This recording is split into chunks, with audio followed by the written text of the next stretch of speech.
We're live. Yet again. We're still alive, better said. Yes. We're corona-free, COVID-19 free. That cough's a little concerning. Just kidding. We're healthy. We're healthy baby boys here at the Let's Talk About It podcast. Still only two.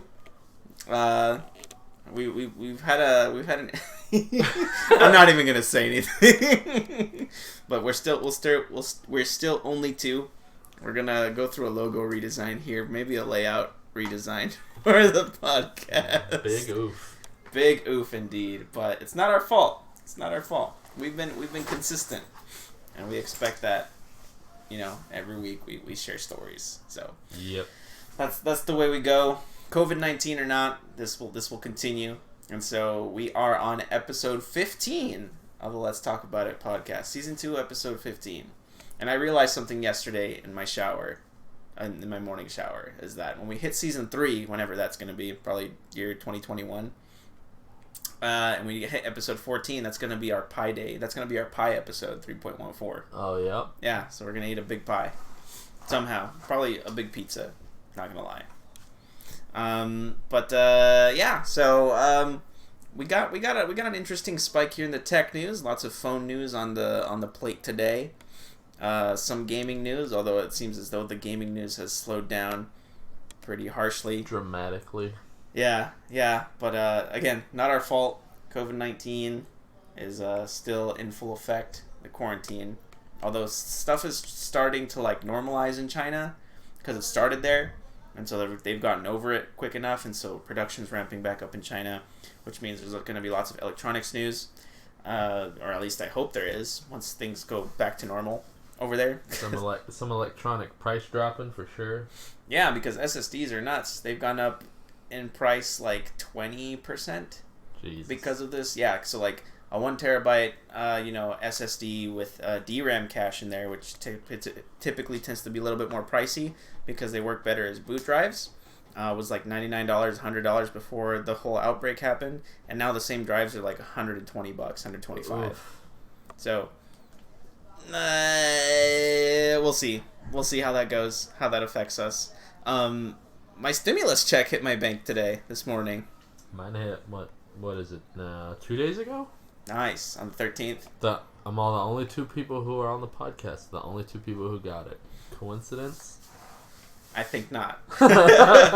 So if you want your stimulus check to hit, subscribe to our YouTube channel and listen to our podcast. I can't promise anything, but that's just general advice. I'm not insinuating that'll make you get your check any faster. But anyway, on to the actual podcast here today. Like I said, we got lots of phone news here today, and then some general PC news. First order of business in the tech news. This morning, the morning of the 15th of April of 2020, Apple has announced their second generation iPhone SE. So, and they announced that it's going to be $399, so a $400 iPhone. Now, before all of you Apple fanboys get your panties in a bunch, let's talk about exactly what the phone's going to be. Because, in my opinion, it's a little disappointing.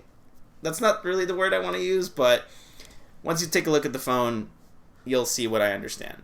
Internally, which is what matters most, the phone is actually pretty good. Inside the phone, it's going to have the A13 Bionic processor, which is the same as the iPhone 11. It will not have the custom U1 chip inside of the phone, but that doesn't really affect its performance. As far as I understand, it does have the security chip in there, but again, that's more of an inconvenience than a feature, I'd say, because that's what allows Apple stores to just wipe your data whenever you send your phone in for repair. Same thing with their laptops. But anyway, it's going to be released April 24th for that $399 price tag, which was the same price as the original or first generation iPhone SE.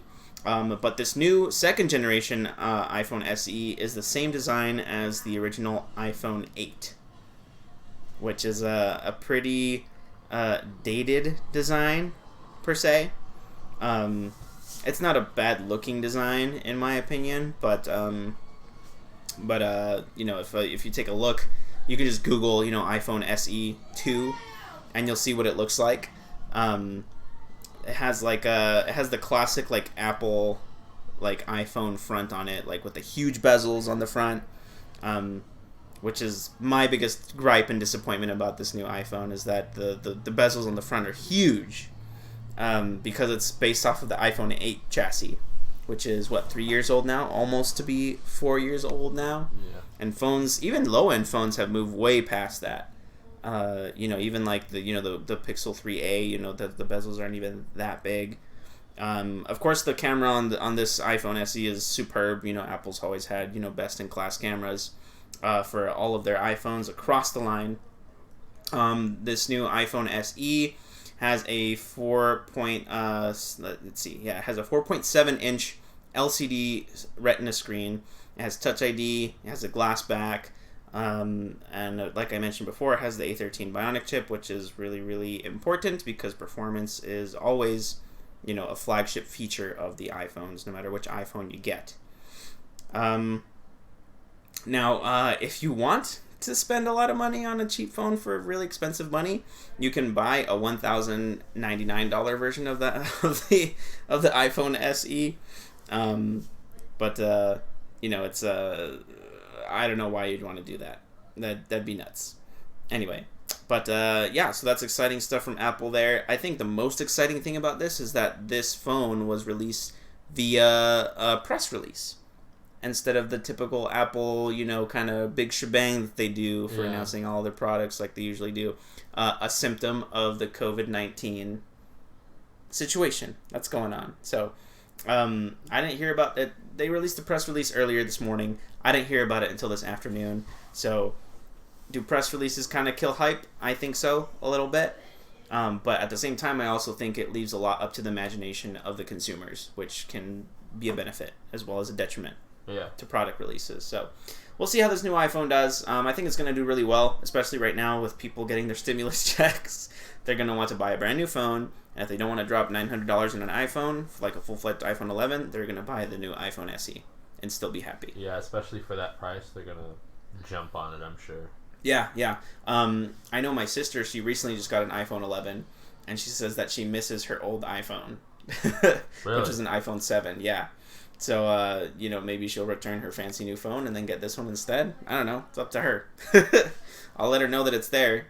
And I don't know. We'll see if she takes my opinion on that or not. But moving on from that, we have more phone news / phone rumors. Google is reportedly building its own processor for Pixels and Chromebooks.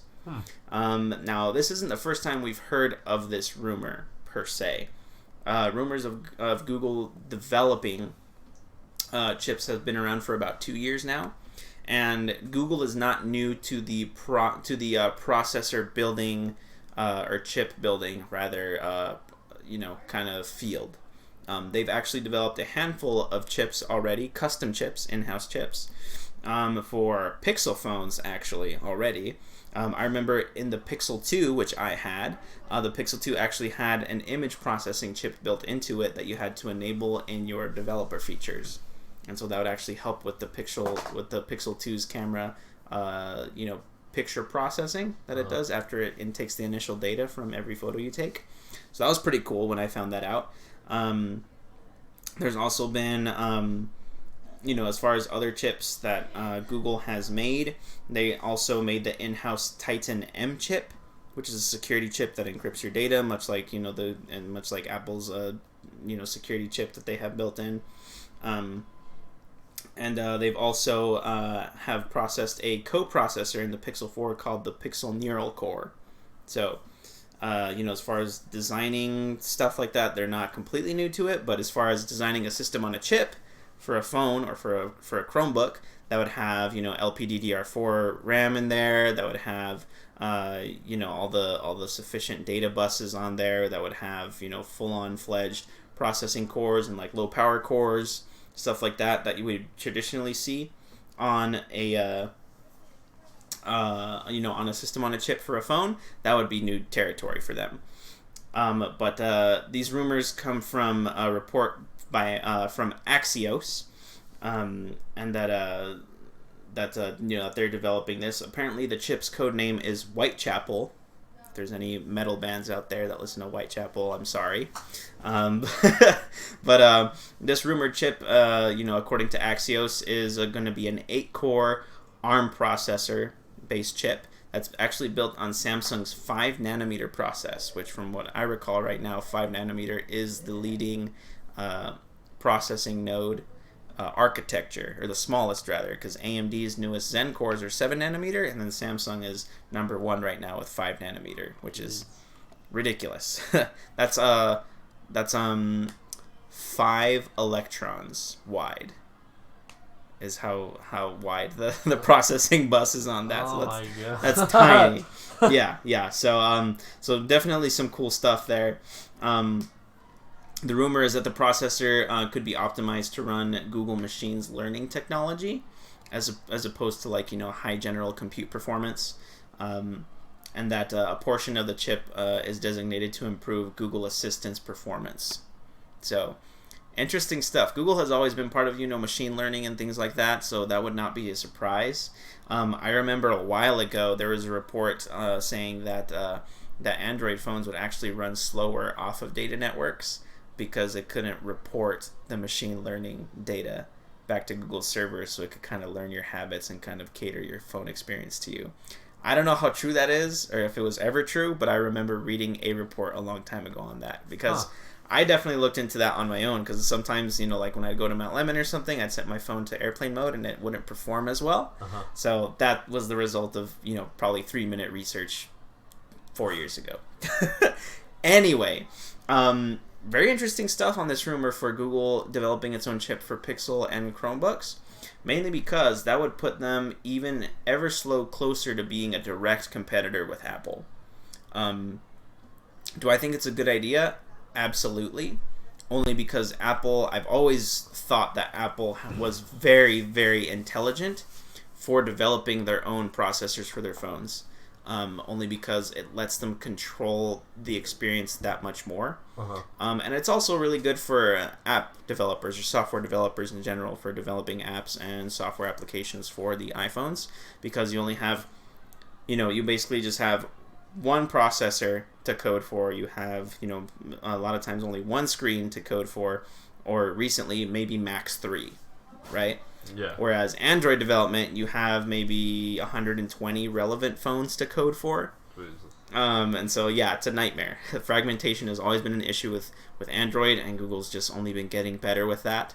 So, if Google does a good job, which I think they will, because, we're running up on year 5 of the Pixel development, and they have been wildly successful, with the exception of the Google Pixel 4, this last generation.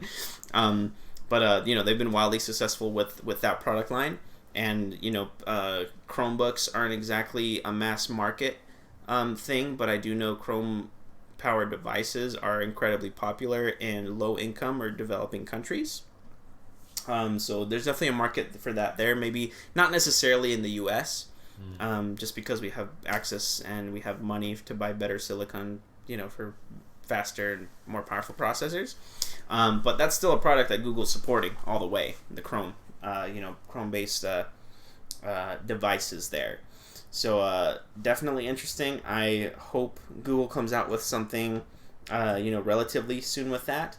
The rumor is that this new chip would be, released within the next 2 years or so. So maybe not for the Pixel 5 year, but maybe for the Pixel 6 year, right, full-fledged.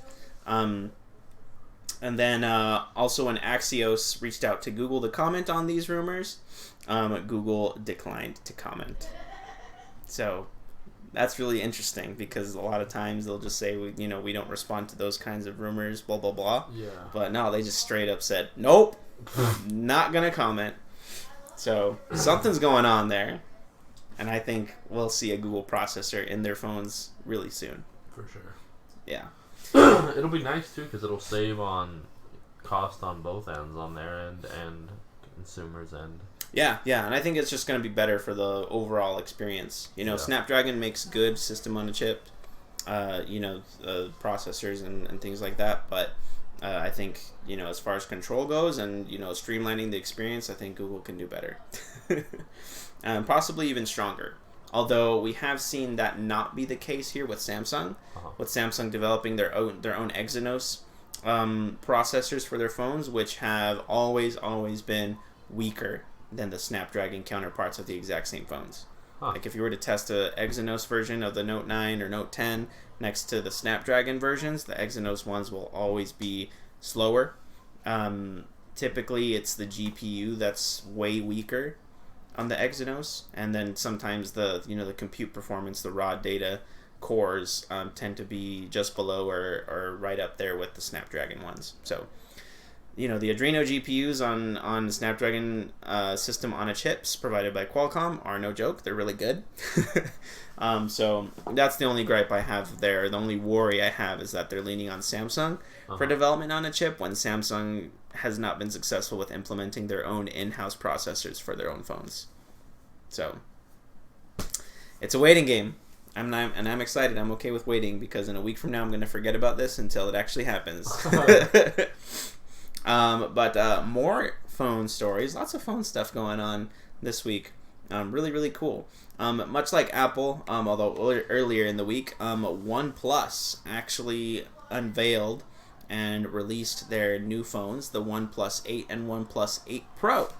So the newest iteration of the OnePlus, phones.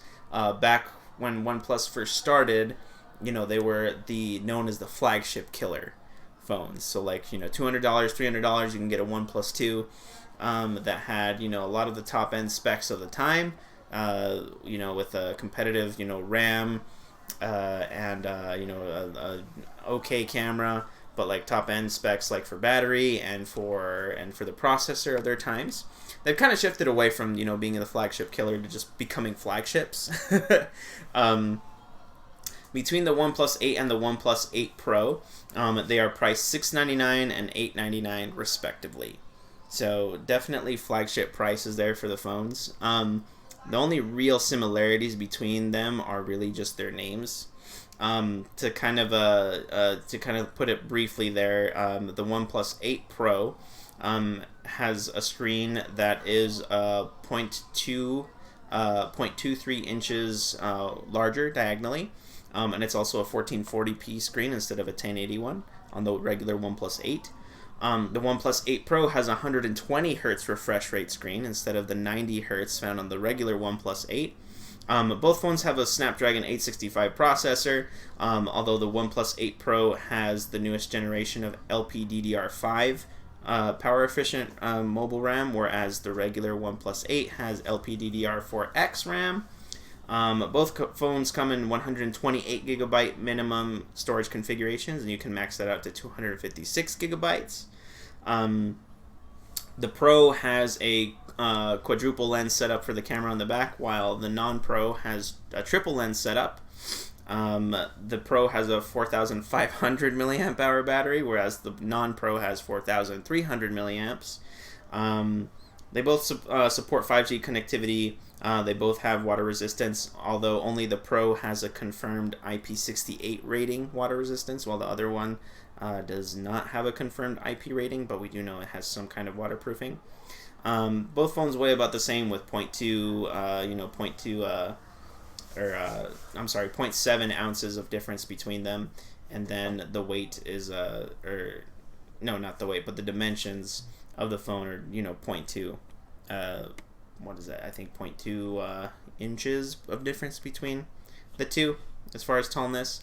So lots of differences between the phones, and it is a $200 difference. Overall reviews from people, including reviews from Linus Tech Tips, Android Central, I believe, 9to5 Google, they've all come to the conclusion that this is a great phone to have. It's definitely one of the best. The only place where it's really lacking is the camera. And even then, it doesn't really lack behind, the Pixel 4's camera or the iPhone 11's camera. It's not really that bad, especially in the case of the OnePlus 8 Pro. It takes amazing pictures when compared to the regular OnePlus 8. But again, that's part of the price premium that you pay between the two phones, right? And so I believe Linus from Linus Tech Tips said that this phone has actually convinced him to switch over from his Galaxy Fold to try the OnePlus 8 Pro like full time. Oh wow. So yeah, so he's gonna try it out, and I guess he's gonna let us know what he thinks about it. But I mean, they're gorgeous, gorgeous looking phones. I mean, the audience can't see this, Ruben, but look at the OnePlus 8 Pro on the right there. Like, that's a gorgeous looking phone. Yeah, it looks super sleek. Yeah, and it's just like a deep blue there. Like, the pictures probably don't do it any justice because, even the close-up pictures, that body looks amazing. That's a really cool blue. And it just looks like it's saturated in there. But yeah, so cool stuff there from OnePlus 8. Again, a phone that was released via press release. Mm-hmm. But then again, for OnePlus, that's really nothing new. They haven't had like crazy announcements for their phones. That's just not the kind of company they are. Uh-huh. But still, some exciting stuff generated just without any huge announcement or anything like that due to our current situation. So that's good to see. Second to last story here. I know I'm firing off lots of rounds of stories here, but next story is a short one. Has to do with Amazon, and that Amazon has fired 3 workers who criticized warehouse conditions. So I don't know about you, Ruben, but when I try to order something off of Amazon, I tried to order a phone case off Amazon today, and it said expect to have it arrive by May 15th. So in a month, exactly. Yeah, I'm definitely seeing that with some things. Like, it'll be like, you want this within like a week from now? Select 2-day shipping, and I'm like, Jesus. Yeah. Like, I haven't even seen the option for next day on anything. Mm-hmm. Yeah, so like there's definitely something going on in Amazon, right? They're definitely shaking in their boots right now because of this whole COVID-19 thing. I do know that in the Tucson warehouse, a worker has confirmed to have COVID-19. Oh, really? Yeah, in the Tucson Amazon warehouse. And so see, what's crazy to me is, like, I would expect deliveries to be a tad faster right now, only for the simple fact that I feel like every news story you've seen of Amazon lately is like Amazon hiring 75,000 new people, Amazon hiring this many thousand people. Yeah. So, like, the fact that they're doing all that and it's still like that backed up is insane to me. Yeah, I definitely think they've scaled down. I do remember at the beginning of this whole kind of COVID-19 panic, before it really hit the States, Amazon was like hiring a ton of people to their warehouse to kind of keep up with the demand of everyone just ordering everything off of Amazon everywhere. So I guess this is between COVID-19, between the mass hiring, and now the story about Amazon firing 3 workers. It's all kind of building up for Amazon slowly here, but. Anyway, the people who were fired were named Emily Cunningham and Marin Costa. At least those are 2 people's names who were fired, right, that we know of. And they were fired. And the interesting thing is that they were both active members of the Amazon Employees for Climate Justice Advocacy Group, who were fired from Amazon. As far as what Amazon has said about firing these people, they said, quote, "We support every employee's right to criticize their employer's working conditions, but that does not come with a blanket immunity against any and all internal policies. We terminated these employees for repeatedly violating internal policies." And so, like, that is really interesting to me, that all they said is violating internal policies. That just means that Amazon got pissed that these people were speaking out against them, in my opinion, and the workplace conditions, because we all know how horrible Amazon warehouse workplace conditions can be. Yeah. Where there's people reporting where they don't even have time to go to the bathroom. There's people reporting that if the AC breaks, it takes weeks to fix, and they're forced to work in these basically aluminum sheds, sweating to death in there. So that's the case for these 2 people there. So repeatedly violating internal policies, not transparent enough to me. Like, that's just despicable. That when they say that, that's code for them. That's code for Amazon just not liking what these people did and finding just barely a reason to get them fired for it. Also, on Tuesday, Amazon confirmed also fired Bashir Mohammed, a Minnesota warehouse employee who was involved in organizing worker demonstrations the ones that we've kind of seen, but primarily BuzzFeed reporting on lately. On the on all these things, and it's all over social media as well. All these protesters for that. But to comment on that, Amazon spokeswoman Kristen Kish said that the company respects and recognizes employees' right to protest, but health and safety concerns need to be considered, and that, quote, this individual was terminated as a result of progressive disciplinary action for inappropriate language, behavior, and violating social distancing guidelines.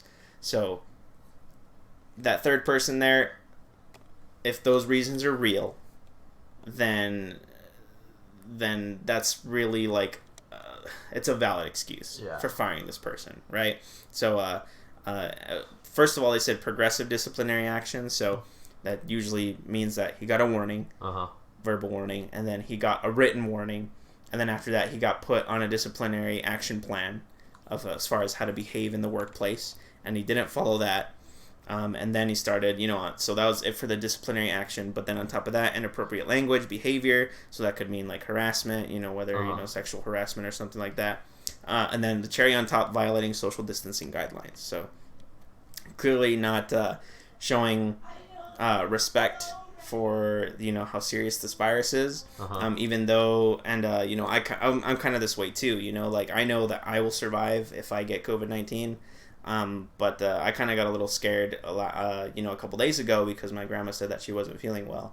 So I was like, oh shoot, like I hope my grandma doesn't get COVID-19 because she has heart issues, and that could be seriously, that could be detrimental to her. Yeah. So I haven't seen my grandma in like a week because I don't even want to risk it. I don't want to risk, me contaminating anything around her with that, and we live in the same yard. So, these reasons for this guy Bashir Muhammad, like that's a good press release, Amazon. That's how you do a press release. Don't give me none of that violating internal policy shit. You got to list it off like this, because other than that, I'm just gonna believe that you're lying and that you're doing whatever you want, because you definitely have the money to get away with whatever you want, basically. So this isn't the first wave of people that Amazon fires for reasons like this. They, I believe not too long ago, or last month actually, Amazon also fired New York warehouse worker Christian Smalls for violating multiple safety issues, quote unquote, by defying instructions to stay home with pay for 14 days because it'd been in close contact with an infected employee. So, I mean, that's kind of his fault, to be honest. And so, and all these things here, the Amazon basically gives a blanket statement that although they respect the employees' rights to complain and also to, protest or whatever, that there's clear guidelines that have to be followed there. It's just that this most recent firing of these two people, Emily Cunningham and Marion Costa, especially with their involvement with, their advocacy group, Amazon Employees for Climate Justice, it just doesn't sit right with me. Like, I think Amazon is letting this situation get to their heads and kind of just start doing whatever they want on that. So, dangerous territory. But that's enough about Amazon there. Last story in the tech news today. Lots of small device news today between the phones and then the rumors for Google's processor. But also today on YouTube, the review embargo lifted, or not really review embargo, but the posting embargo for reviewing Intel's newest, Hayden? No, it's not Hayden. What am I thinking of? It's not, it's the Ghost Canyon NUC, the NUC, the next unit of computing by Intel, that was actually previewed at CES earlier this year. Oh wow, that was really January, huh? But yeah, it really was. Anyways, this Intel Ghost Canyon NUC is a smaller than ITX computer that's basically on a graphics card style board, and it has RAM and it has CPU kind of soldered into there. But this one that was reviewed by most reviewers today on YouTube also comes with a slot for a graphics card. And so Steve from Gamers Nexus got a hold of one. It's a absolute tiny little compute unit. You can see there, Ruben. Jeez. So that's a graphics card in there, and so the computer's that big. It's on the other side of that graphics card. Yeah. So it's definitely super cool. So this unit was reviewed. I only watched the review unit here from Gamers Nexus, but Linus Tech Tips did an unboxing on their Short Circuit channel, and Hardware Canucks, I believe, did a review on their end as well.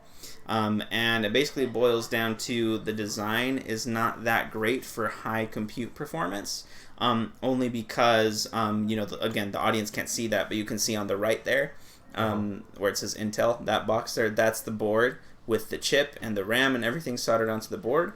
And so basically the way that this sits in the box, in the case, is front to back with the graphics card. So that fan that's blowing air to cool the CPU on the Intel side of it over here, that is blowing directly onto the back of that graphics card into the case. Yeah, so thermally, according to Gamers Nexus's reviews, they did a stress test where they ran 2 stress tests at the same time, one for GPU and one for CPU, and that after a 10-minute stress test, the CPU stress test stopped because the CPU, I believe after the first 30 seconds, was right above 80 degrees. and stayed at 80 degrees for 10 minutes until the CPU benchmark stopped completely on the computer. And then the CPU just went back to normal because the benchmark stopped. But the GPU one kept on running, which makes sense because the GPU has better ventilation. So there's definitely thermal issues there for this Intel Next unit of compute. The other biggest gripe about it is just the price range for it. You can get an i5 and 8 gig system for $800, which is not a very value-centered package, especially considering the fact that you can build probably a similar system for about half the price. With better ventilation? Yes, with better thermals, absolutely. So, I mean, it's not, you're not paying for good value here, especially when you compare it against DIY system building.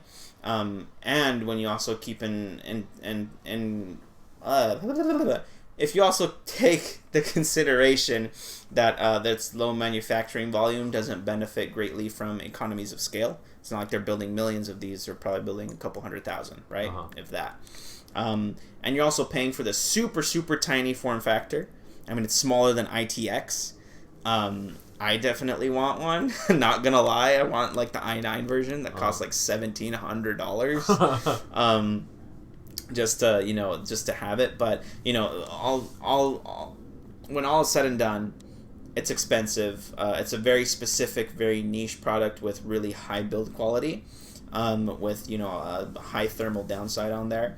But it's definitely an interesting experience, or interesting experiment rather, on what Intel can get away with when building a small level of computing like this that can handle actually lots of very heavy gaming workloads, but just can't do it very well because of the thermal dependencies on there. Literally all Intel has to do is just flip the board so that the air is being pushed out in a not so constrictive way that the GPU is not getting in the way, and you got a pretty good system there.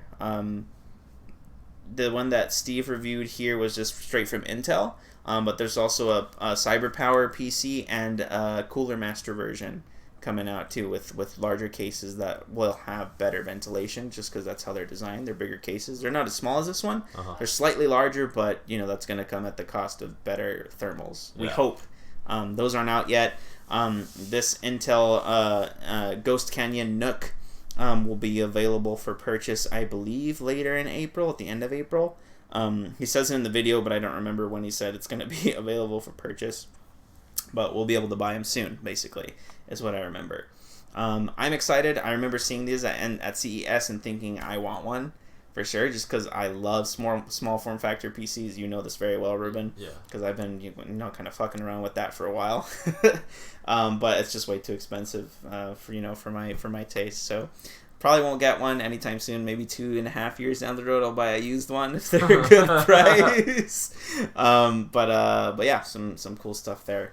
But that is all of the tech news. Actually, I feel like this is a pretty packed tech news week compared to the last 3 weeks. So for sure. I'm definitely happy about the news that have come out this week. But without further ado, the time is yours now, Ruben. Alrighty, sir. Well, first up, I'm going to go ahead and start it on a bit of sadder story because this happened the past week. But I would imagine you probably heard of this, but do you know who Rick May is? Rick May does not ring a bell. No. Okay, well he was the voice of Soldier in Team Fortress 2 and of Peppy Hare in Star Fox 64. He actually passed away, I want to say 3 days ago. Yeah. Actually, my brother told me about this, but I'm remembering it now. Yeah, apparently he suffered a stroke in February and was in a nursing home recovering when he contracted COVID-19 and unfortunately passed because of that. Ooh, yeah. So I just wanted to share that for people who may not have known because, I mean, he was one of the bigger people know his voice. Yeah. Even if you're not a gamer, the do a barrel roll meme was so big, I would imagine everybody's heard his voice. Yeah, at least once. So of course, that's very sad. I wanted to share that. But on to the rest of the news, sir. ESRB will now note when games have loot boxes, or rather, in-game purchases that result in random items because they're not going to say loot boxes. Yeah. So apparently in a blog post they basically said that that while they began to label titles with in-game purchases back in April 2018, that they made the decision to mark it that says in parentheses includes random items. Because they felt that the term loot boxes was insufficient because there's many other mechanics for randomizing, such as prize wheels or item packs, and they don't want people to get confused, especially parents who are just buying their kids games. Yep. Because of course, when parents buy their kids games and they buy them, V-Bucks or whatever in Fortnite, a lot of the time they just save the card on there, which results in parents paying hundreds of thousands of dollars that they didn't want to pay. So, I mean, I think this is pretty cool. I kind of wish it didn't have to come to this because I personally am not a fan of loot boxes. I don't know how you are on them. Yeah, same. And I kind of was hoping it would go, because for a second there, a lot of games started to drop loot boxes and just do blueprint methods or the service is a game where it's just a season, you see everything you're gonna get rather than it just being random drops every time. Yeah. So hopefully we don't see another increase in loot boxes. Let's see. And then on to Sony now. Starting the 15th. Well, this was written on the 15th. It actually went live, I want to say yesterday. Sony is now giving away some PlayStation 4 games to try and get people to stay home. And also they're going to be aiding indie developers that are struggling, financially during these times, which is nice. Starting now, PlayStation 4 owners can actually claim Journey and Uncharted, the Nathan Drake collection, which is, a pretty big one considering it's a PS4 exclusive. Naughty Dog, the same people behind Last of Us. Yeah, and it's one of the biggest titles to hit PlayStation in the recent years. And it's the collection, which means it includes, the first 3 Nathan Drake Uncharted games. All, of course, remastered because they were originally on PlayStation 3, which is nice. Wow. It says that, of course, after you claim them, they're yours to keep. And as of right now, it's unclear what the next layout of games is. But it's always nice to see big companies like this take steps. It started, I want to say, a couple weeks ago. Ubisoft started doing the same thing. Now they started with Rayman, and now they got Assassin's Creed 2 is actually available. I don't believe they've announced their next free game. But, I want to say Steam's done it with a couple games. So it's nice that all these companies are doing this to kind of help out because, they have the money for it. Yeah. And it's just, I don't know. To me, it's real neat. Yeah, it is for sure. It's a good marketing strategy, that's for sure. Yeah. Trying to draw people to your platforms, because imagine being these companies, and when the when the outbreak's all over and the quarantine is lifted, being able to rise above everyone else and say people played on my platform the most, more than all of you. Like that's some big dick energy right there. Especially in these times, considering like a few years ago it was really only Steam. Yeah. And now you have Steam, you have Epic, you have Rockstar has their own launcher now. Like speaking of, let's see, what's the other one that I can't? Origin. So like. Uplay. Yeah, Uplay. For all them to be competing and like kind of like giving these games away and not like saying, you can get them if you purchase something or anything like that. So obviously good on these big companies, game companies. Hopefully they keep it up. Let's see. Hopefully. We'll see if they actually do. And then one of my, I wouldn't say favorite stories, but a story that I'm super stoked on. Call of Duty Warzone is getting a snipers and shotguns only mode. Woo! Which I'm super stoked about. And to top it off, they recently dropped the ban hammer on 70,000 cheaters. Oh my gosh. Obviously Call of Duty anti-cheat like software has never been the best. Mm-hmm. There's always people hacking on every single one. Yep, on every system. And it seems lately there's been an incline, so to see them drop the ban hammer on 70,000 is pretty great for me. Along with the shoddy snipers mode, they're bringing back trios, which is nice. Yeah, because they got rid of them, right? Yeah, for a little bit. And then I want to say literally like 3 days after they got rid of it, they decided to bring it back. Yeah, I don't know. That's weird that they would take it out like that, in my opinion. I'm wondering if they even meant to, or if it was just like a slight overstep in a code. Yeah. That Oops, just... forgot the trios. We'll just name it as part of the patch. Someone didn't copy and paste it right. Yeah. Let's see here. Believe it or not, sir, that is like all of the major gaming news I was able to find. I believe you, man. I do know we do have some things to talk about if you care to dabble in this on the podcast. All right, let's do it. What are we talking about, man? Well, as you recall our description for our last episode, and I want to say in the last episode I stated I would never, ever, ever watch Tiger King. Oh, boy. And I watched it all in one day. Yes. Welcome to the club. I remember I was chilling at my sister's house and I was like, oh boy, Ruben's watching Tiger King right now. And Ruben was like, oh gosh, what is he saying? So I'd like read all the things they were saying. Dude, it was wild. That show, man, is such a trip. It's such a like roller coaster of like, I like this person, I don't like this person, I hate this person. I'm gonna kill this person. This person's gonna kill me. This person killed this person, although I can't prove it.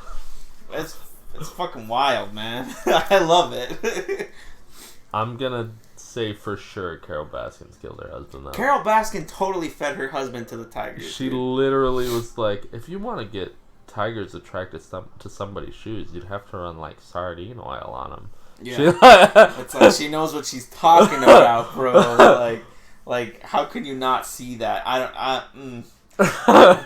You know, it's hard to describe this, but once you see enough faces and know enough of different types of people, you can tell someone's mental state just by looking at them, seeing how they scrunch their eyes or how they look at you when they speak, their body language, their tone of voice. All those things kind of mesh together to build this image of the person that's in front of you.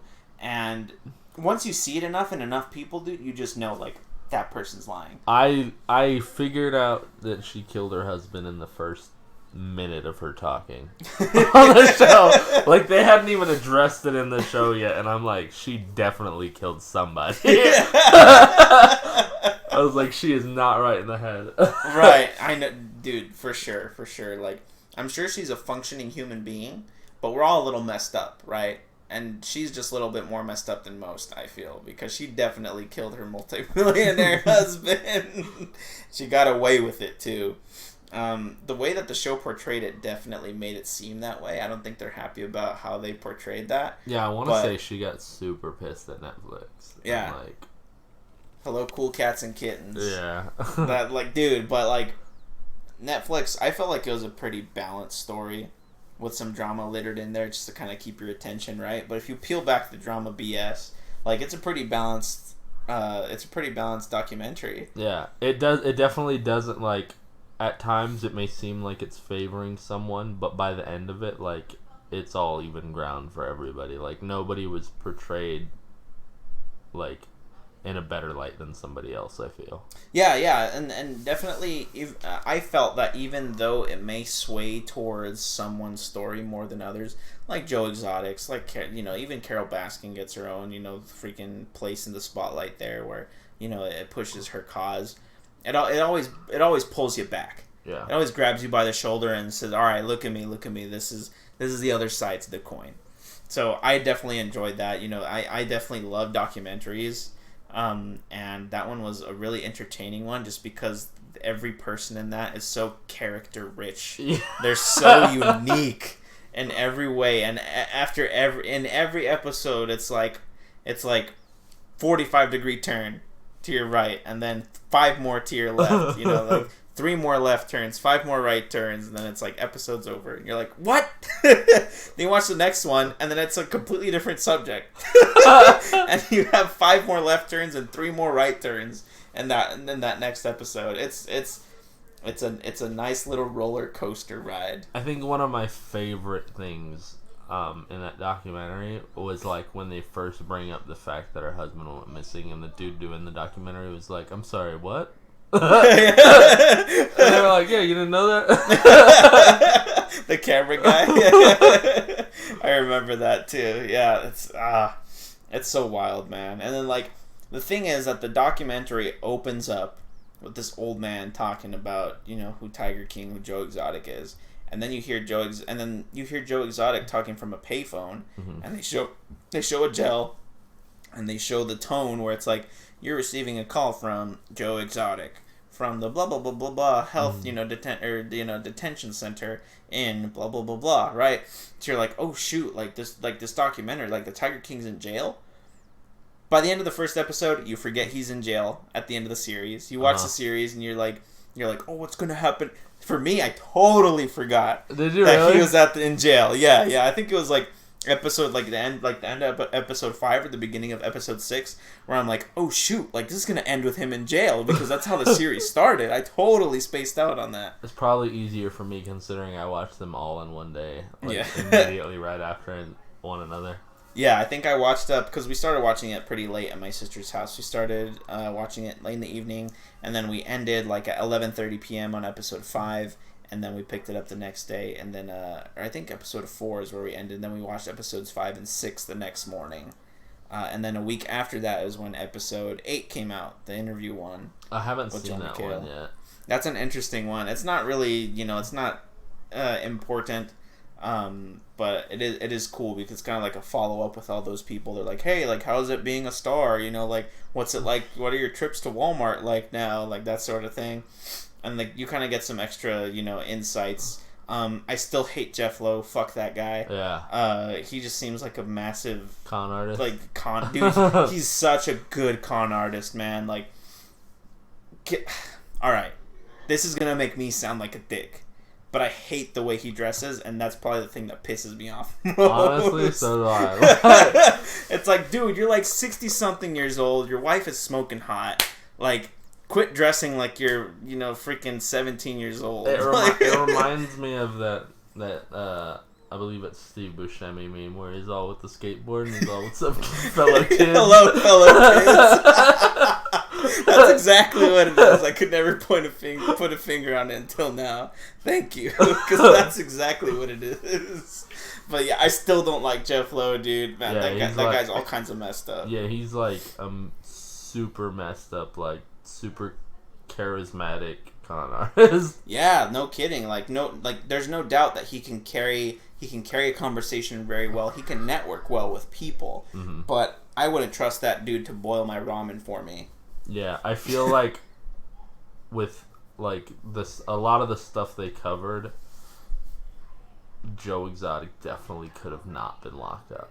Yeah. Because like they mentioned that there were obviously a lot of drugs like around, so Joe Exotic probably wasn't in the best of minds, and like if he was high on something or anything, you know, he could have just thrown that out there, especially because all of them were like, yeah, who hasn't want to kill her, like she. Yeah. So like I don't know, I think it's kind of messed up that happened, but I mean they all kind of messed up. Yeah, and they definitely did, I feel. So my opinion on that whole, you know, was Joe Exotic framed, or was he set up, right? I don't think putting it that way is the right way to label it, per se. More so that he was just like, he kept getting nudged into a direction by Jeff Lowe, in my opinion. Kind of. The way I see it is, goes off the phrase, it's only illegal if you get caught. Yeah. Right? There's lots of messed up things going on at that zoo, from, you know, drug abuse to, you know, killing cats to, just lots of messed up things that, you know, Joe would do, obviously, but others would do them too. And I don't think it was, like, anything new, the drug abuse, you know, like the tiger abuse and tiger killings, per se, of supposedly the very healthy tigers, that they cover in, you know, the newest episode of Tiger King. None of that was new, I think. Like, that had been going on for a while, but they just got to the point where they realized, oh, like we can report this and he'll get in trouble for it. Yeah, I want to say literally like everybody in the documentary was like, yeah, everybody did it over there, but you know, we didn't think anything of it. Yeah, exactly. Until Jeff Lowe came around and they're like, yeah, like, let's do something about it, you know, to get rid of this guy, this Joe Exotic guy, and they did it, and that's why he's in jail. That's why none of them are in jail. You know, it's all kind of messed up. So I definitely think it was it's only illegal if you get caught, and they just kind of threw Joe under the bus for that, and that's why he's in jail. He's probably gonna die in jail. He's like in his mid-50s, and he's serving a 20-year sentence. Well, I don't know, dude. Trump might.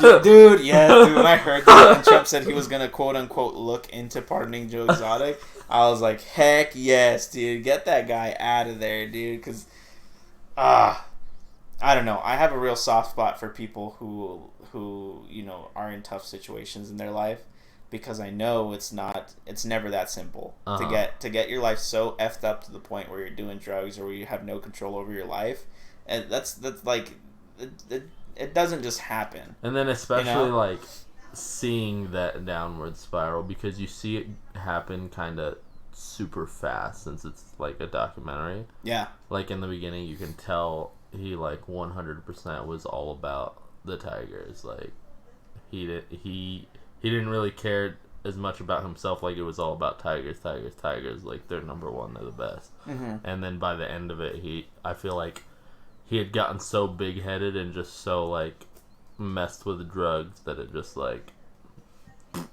Yeah, he let his own ego get in the way of the animals, which was what it was always about. Yep. That's what was always about to all the workers too. Like that guy who got his arm torn off.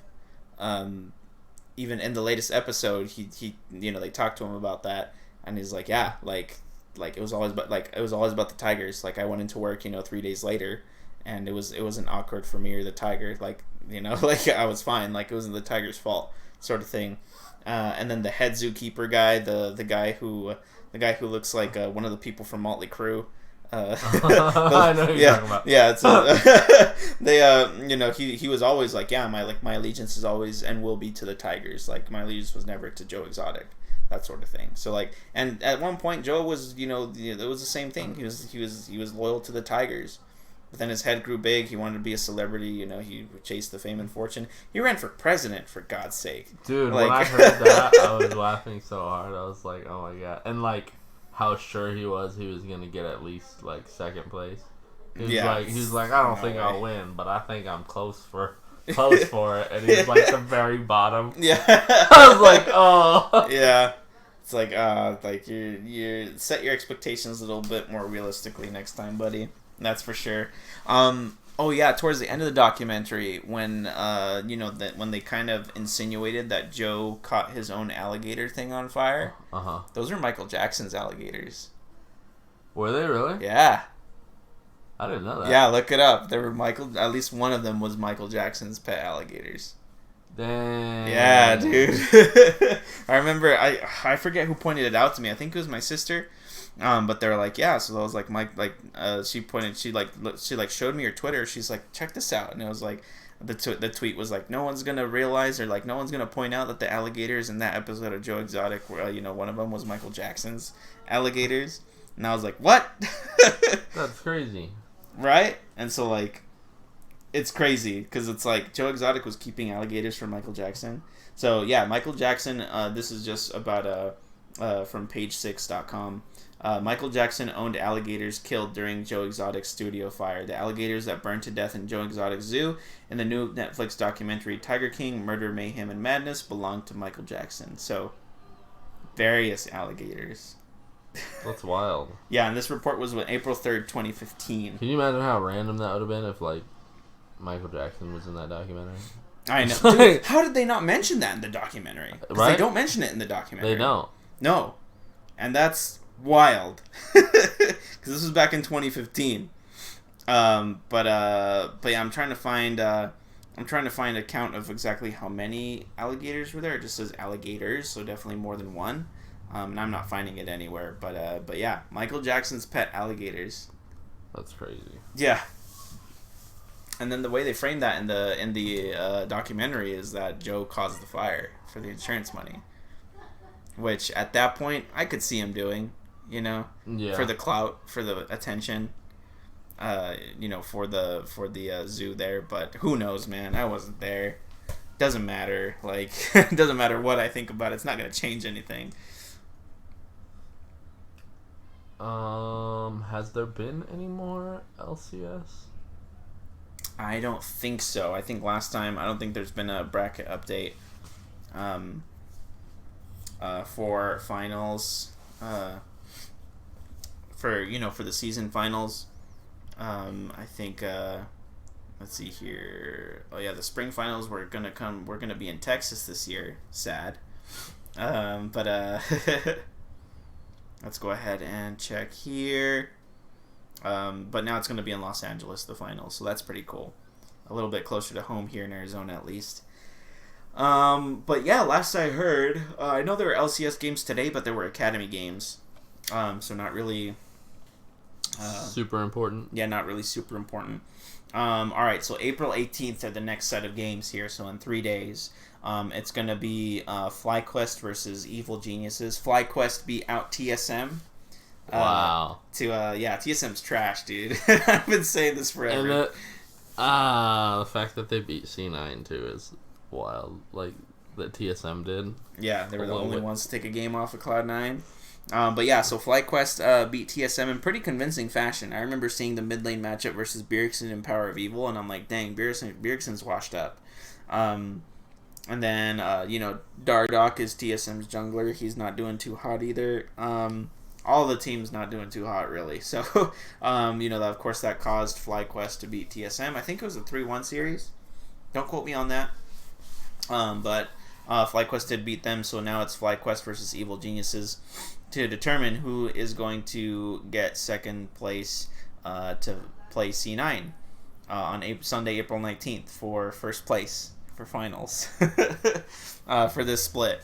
C9's gonna win. Like, I don't see a universe where C9 doesn't win unless they completely throw, unless they don't care, where they don't win first place, of the split. Are you going for Evil Geniuses or FlyQuest for second place? I would probably have to go with Evil Geniuses, probably. Mm-hmm. Yeah, and I'm an EG fan, so you know that. It was a 3-2 series between TSM and FlyQuest, by the way. Jeez. C9 already played Evil Geniuses on April 11th, and they beat them in the series 3-1. So FlyQuest versus Evil Geniuses this week.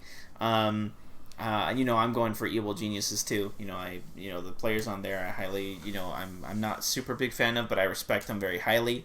In regards to any other LCS people that I respect as well. So I wish Evil Geniuses the best. Hopefully they don't lose 3-1 in the finals like they did, last week.